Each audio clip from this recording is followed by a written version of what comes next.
Hi, thanks for joining us for the Family Plot, Gardening in the Mid-South. I'm Chris Cooper. It's time to plant the summer flower bed. Today, we will be planting begonias, coleus, angelonia, and elephant ears. Also, make sure you plan before you plant your landscape plants. That's just ahead on the Family Plot, Gardening in the Mid-South. Production funding for the Family Plot, Gardening in the Mid-South is provided by the WKNO Production Fund, the WKNO Endowment Fund, and by viewers like you. Thank you.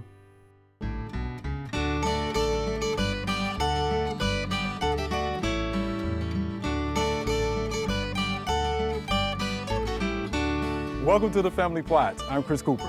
Joining me today is Joellen Diamond. Joellen is the Director of Landscape at the University of Memphis, and Carol Reese will be joining me later. Hey, Joellen. Hi. Yeah, guess what we're about to do? Oh, well, you know, we've got, it's time to change out to the summer annuals. Oh, okay. And, you know, we had planted some Swiss chard in here. We covered everything up with some bird netting to keep the deer from eating the pansies, and you know, it worked. It worked. Yeah. It worked really well. It sure did. Some of the pansies did good, some of them didn't.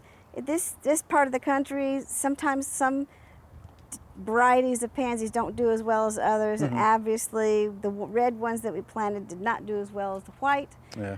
The dianthus are doing beautifully. They look beautiful. They look good. They do. Dianthus tends to be somewhat perennial here, so we are going to dig these up to put them somewhere else. And we decided not to leave the Swiss chard this summer because we don't want anything else to eat it. So we're going to dig it up and put it in the garden. All right, so we're saving our plant Saving material the this year. I majority like of the it. plant material. I like it. I like it. Yep.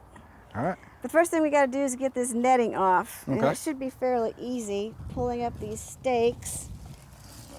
I'll take that. And let's see, we've got some containers there that we will dig up. We'll put the dianthus in this one. Okay. And we'll dig up Swiss chard in that one. I don't know how rooted they are, so we will just see. We're going to save this mulch.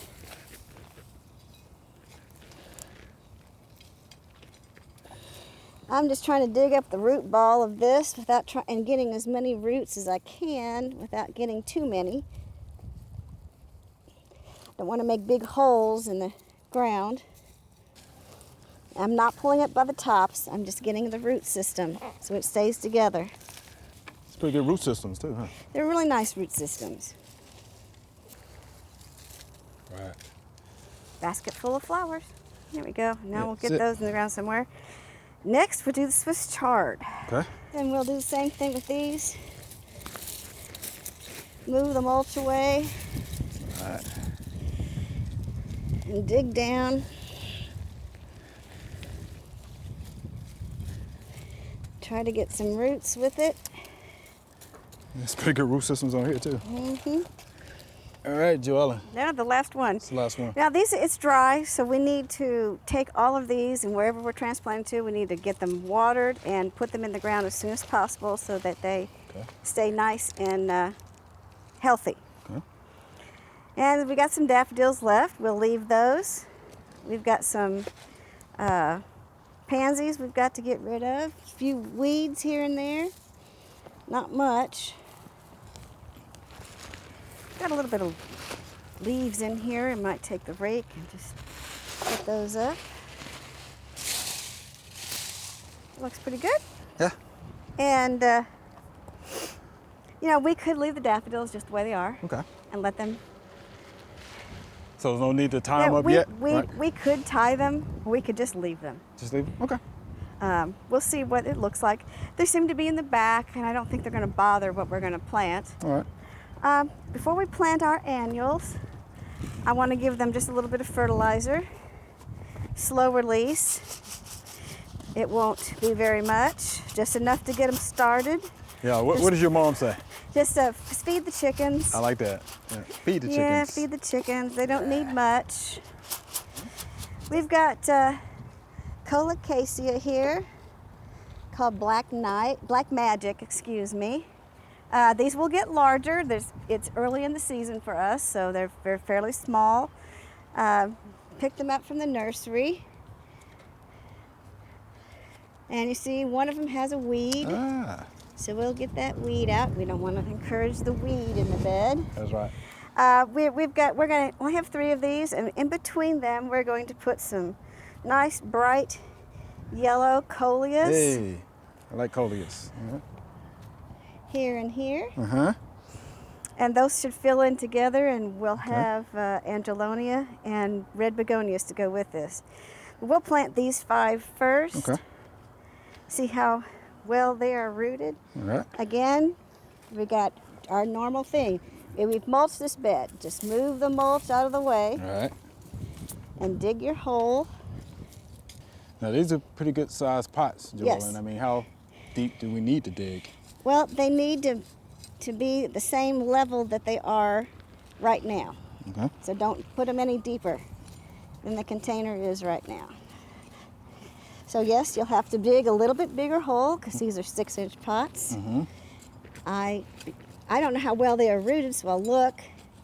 And like I said, it's early in the season. There's not a whole lot of roots, so I'm going to be careful to keep this root ball together when I put it in the ground. Take the tag out, Tag out. add the soil around it. Is it necessary to tickle the roots? Not on these. Not on these, all right. And Let's put it some in the mulch ground. around it and be done. Be done. Hey, that looks good. Coleus. Coleus is better rooted than the colocasia or the black magic.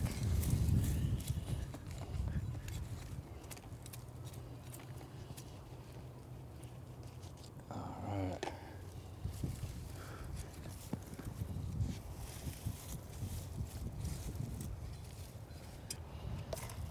Okay, now we can set out the Angelonia.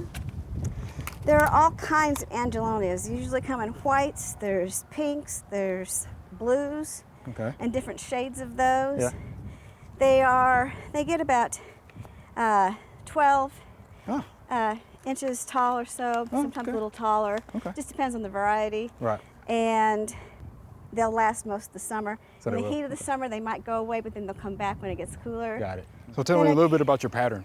I'm just gonna, I like to do random because we never know what's gonna do well and take over because we've got sun and shade on this bed. Yeah, it's a good point. So when I do a random pattern, whatever's doing the best will fill in that area and then the whole bed will be full. Oh, Okay, we're gonna move the mulch out of the way, get to this dirt, the soil that's in here. Loosen the soil.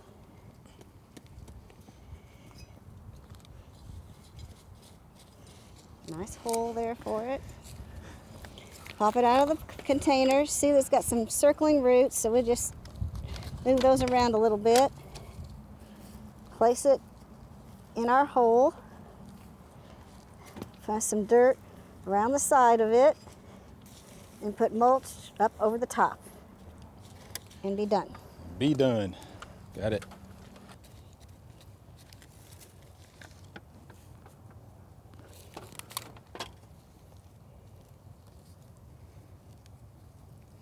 We're going to add a little pop of red color to all of this with our red begonias.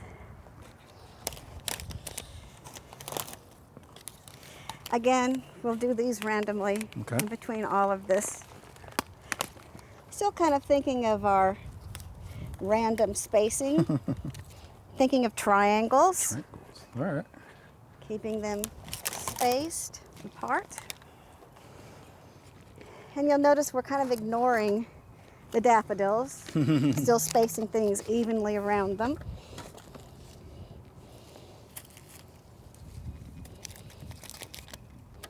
These are not as well rooted. It's early in the season for begonias. So we will not have to, unless I see some roots, we'll just plant them.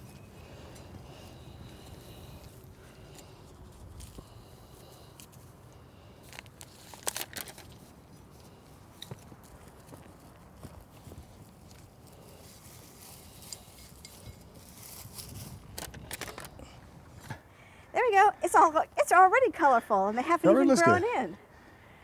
Looks good. Yes.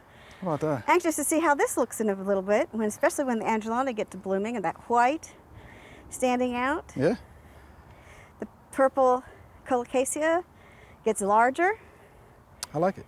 Coleus fill out. It'll be real pretty. And this is some new plant material for Yes, this area. this is some new Yeah. for this area, so we'll see what they do. All right. I enjoy so much doing this. It's fun. This is fun. Thank you, Joel. I appreciate that. You're welcome.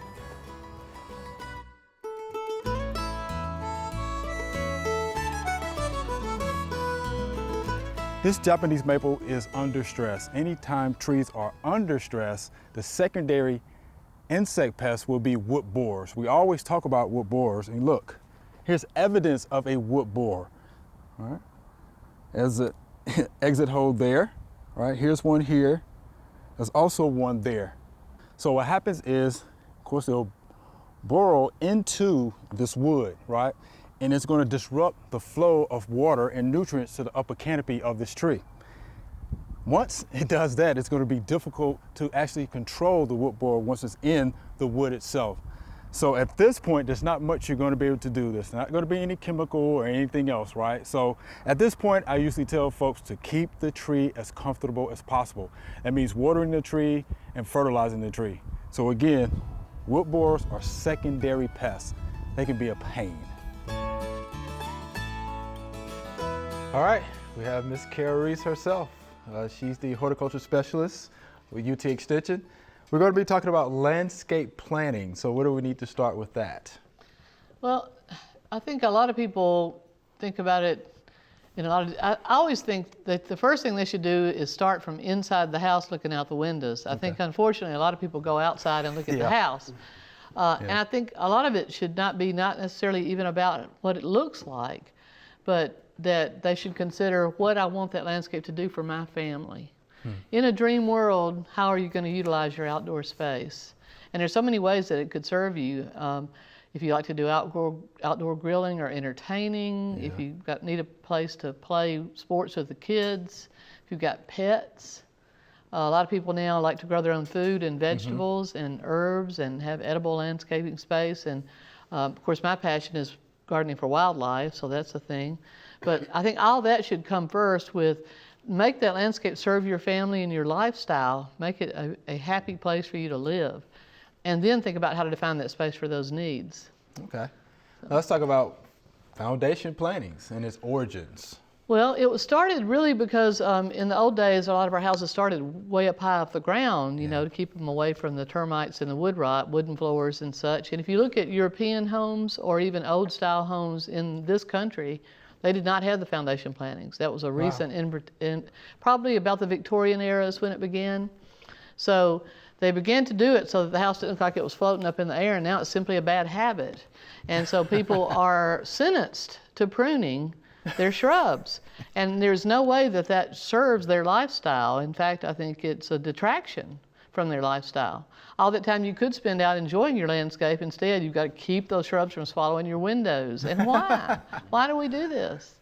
You know I taught landscape design with an English woman, and she said, you Americans slam all the shrubbery against the house, and you put an oak on either side of the sidewalk, and you think that's a landscape design. And she actually defined landscape as defining outdoor space for user needs. For user needs. So every family is going to have different situation, pets, kids, elderly, whatever it is that you like to do. So I think every family could be put into the same house in the same landscape and should have something different. Sure. Wow. Wonder why we do that. Yeah, we do slam everything up. Yeah. So then once you've defined those needs, and I say just do a simple balloon sketch. I don't go with all that, do a detailed landscape plan, because for one thing, it's very difficult. I think it's easier to design on site. But say you wanted to define different areas of your landscape for different uses, that this is going to be where I'm going to grow edibles, and this is where the kids and pets are going to play. Then you're sort of like building a house. You're going to define it with walls, which may be actually structural, or they may be plants.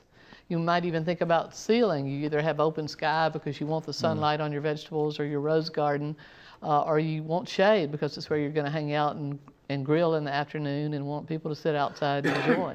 So that will determine your sky, your roof rather. then your walls, and then your floor. Is your floor going to be turf because you want to run and play and need a place for the pets? Or do you want to have a no-mow landscape? Yeah. That's a great way to go in the South. I always quote my old friend Plato Tulliadis that the easiest garden to have in the South is the woodland garden because the South wants to be woods. So we know that's true. If we plow a field and leave and come back in a few decades, we're going to have a woodland. So woodland gardens need some work and some editing, certainly, but they're certainly easier to work in than the hot, sunny garden. Sure. So. Sure. Now let me ask you this then. The average homeowner is probably thinking, I can't design my landscape. I mean, where do they need to go to get the resources to be able to do this? Well, the Master Gardener classes, I think I show, of course I teach your landscape design class and show lots of slides that demonstrate these ideas. But I say, look out your own window, over your sink, wherever you spend time. And if you don't like what you're seeing, you're the artist in charge. So block those things you don't enjoy seeing. If nothing out there you enjoy, create something, a vignette for you to enjoy through the seasons. And I always tell people to think about all 4 seasons that you can enjoy. But you're the artist in charge of your views.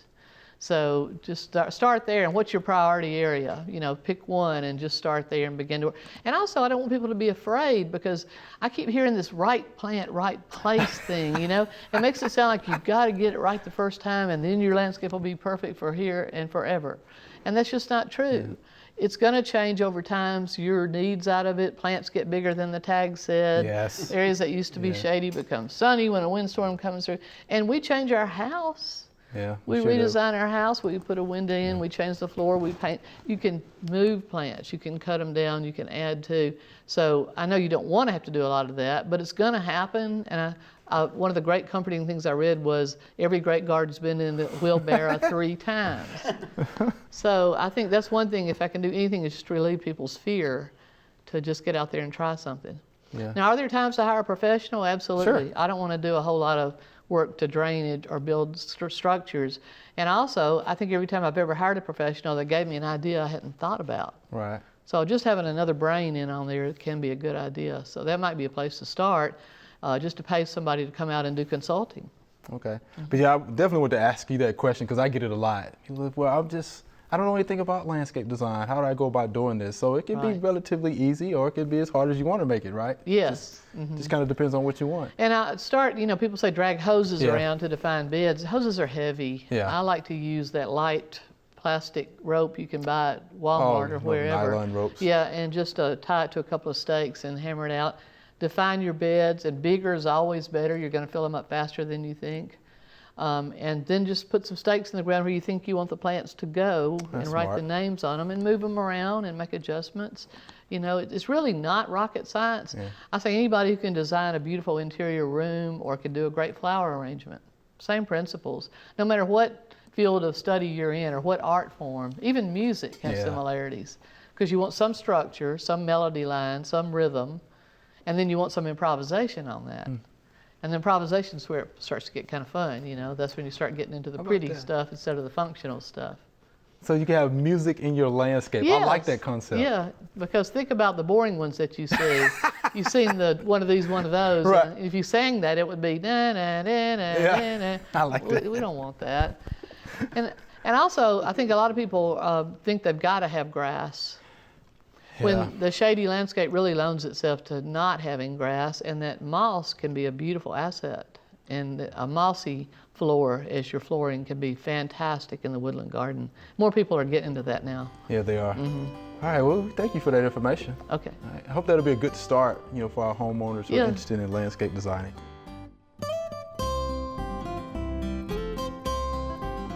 Joellen and Chris dug up the Swiss chard about an hour ago, and you can see it's already really wilting because it's kind of warm today.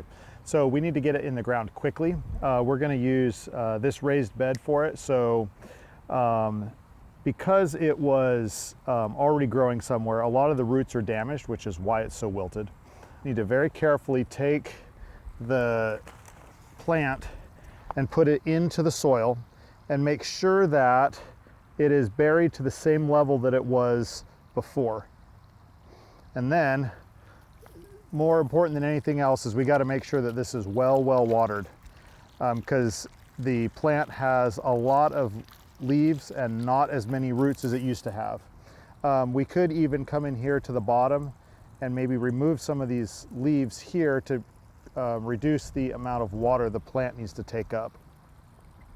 So I'm going to go ahead and plant the rest of these here.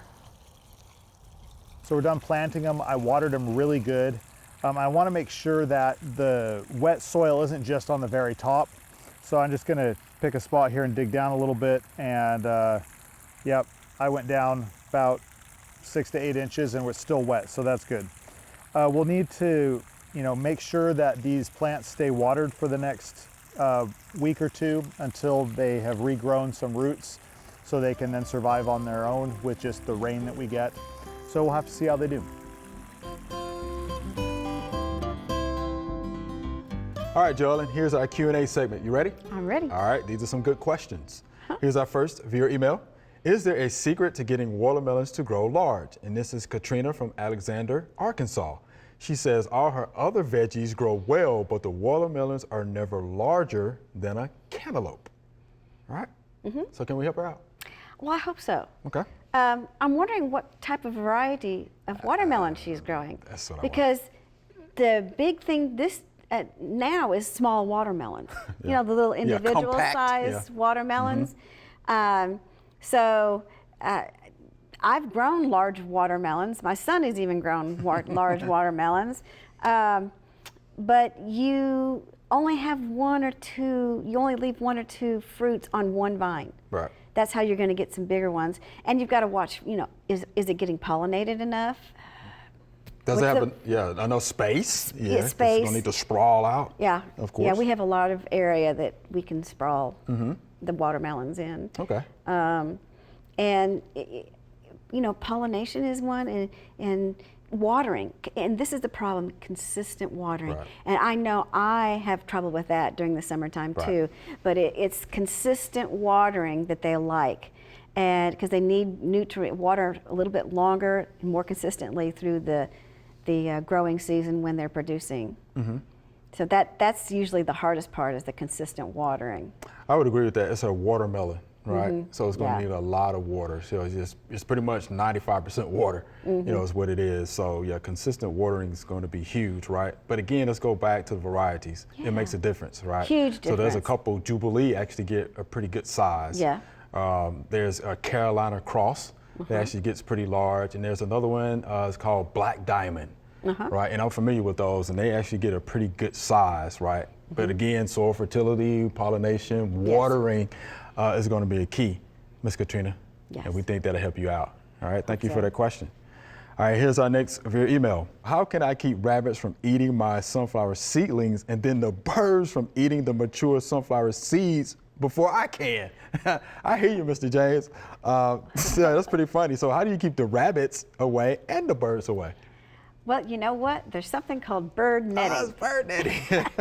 Right. And, like we did out front with the flowers here, to keep deer from eating them, you can do the same thing. You put some stakes up around the small seedlings and put your bird net over it. The rabbits can't get into that. Right, So right. they'll leave it alone. Right. And go somewhere else where it's easier to find something to eat. And of course, then when you start, after it's pollinated and they start forming seeds on the sunflowers, you're going to have to put bird netting around it again. But remember, you've got to keep it away, because the birds can land on it and they can still get in there, but you've got to keep it loose and away from the seed heads. Yeah, it's gonna be You a might little have a little bit of a tent You're right, it's gonna situation work. going. Right. But Bird I mean, netting. that will work. Bird netting. I've seen that done, so that would definitely work. Something else too I'm thinking about, you may want to, plant some companion planting somewhere else. Yeah. Or put that bird feeder, in another location so they stay away from, your sunflower that's producing those nice seeds. I love sunflower seeds, by the way. So that's what I would do. I would cover it up, because those scare tactics and repellents and things like that. No, cover it up. I think you'd be fine, right? So it'll keep the Figure out a rabbits tent, away. Yeah, keep the rabbits and the away, birds. and then when they get bigger, then put some kind of tent away from the other ones that you're trying to mature, and I think you'll be fine. I think you'll be fine, Mr. James. Thank you for that question. All right. Good question. Yeah, keep those rabbits and birds out of there. All right, here's our next viewer email. Is there a fruit tree spray I can use on both my peach and apple trees? And this is David from Millington, Tennessee. He says the trees are planted close together. So, is there a fruit tree spray he can use? Yes. Yes. Yes. Yeah. Because just if you go to any box store, you can buy fruit tree spray, and it's listed for both of them, so you can use that. I would get a guide, whichever, he's here, so, a local fruit tree spray guide, so he knows when to spray. Yeah. And they have those all over the country. Right. We sure do. So you Yeah, we find definitely that. have them. Yeah, you can come to our office. Yeah, we'd be more than happy to print that guide out for you. Because, when I think about fruit tree spray, of course, it's going to contain a fungicide. It's usually Yes. going to be Captan. And it's also going to have an insecticide. And Right. it's usually malathion. Right. So you're going to read and follow the label on that. It's going to also tell you that in our spray guide. Right. Wear the proper PPE. You'll be fine.